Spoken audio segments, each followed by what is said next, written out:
Hello, and welcome to this week's PennEnergy Petroleum Video News Update. I'm Stacy Schmidt.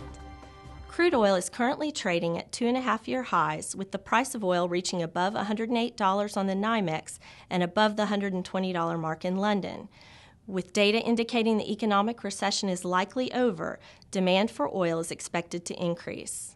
Violence and civil unrest in the Middle East and North Africa fan fears that oil supply will be disrupted, also pushing the price higher.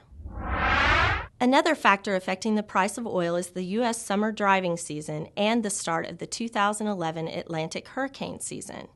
Now in its 28th year of predicting hurricane activity, the Colorado State University Tropical Meteorology Project released its report forecasting 16 named storms, including 9 hurricanes and 5 major hurricanes rating at least a Category 3.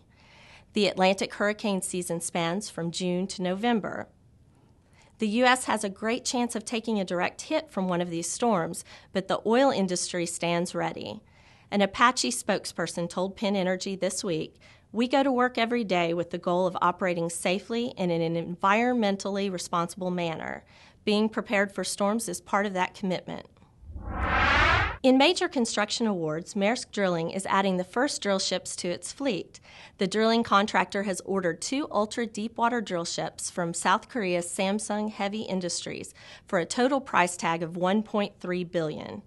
Within the contract, there is an option for another 2 drill ships, which will be able to drill in waters up to 12,000 feet deep.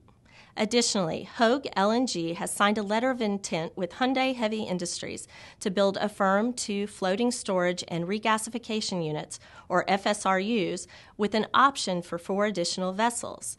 The FSRUs will be capable of storing and processing up to 170 cubic meters of natural gas per day.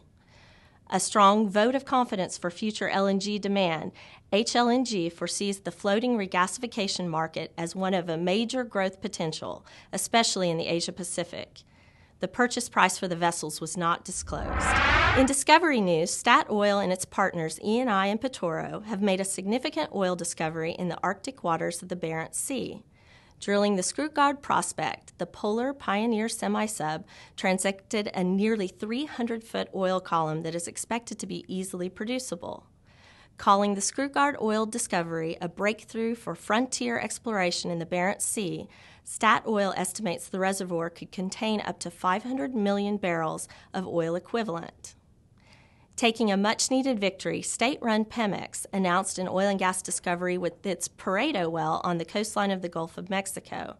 With initial flow rates reaching 3,700 barrels of oil and 8 million cubic feet of natural gas a day, Pemex hopes that the find will prove the region a new hydrocarbon-rich province.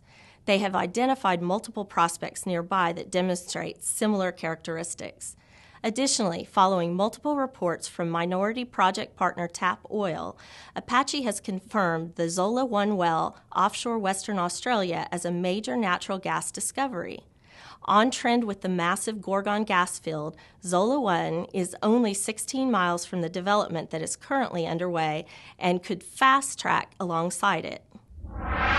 Thank you for joining me this week for PennEnergy's Video News Update. For these stories and more, visit PennEnergy.com.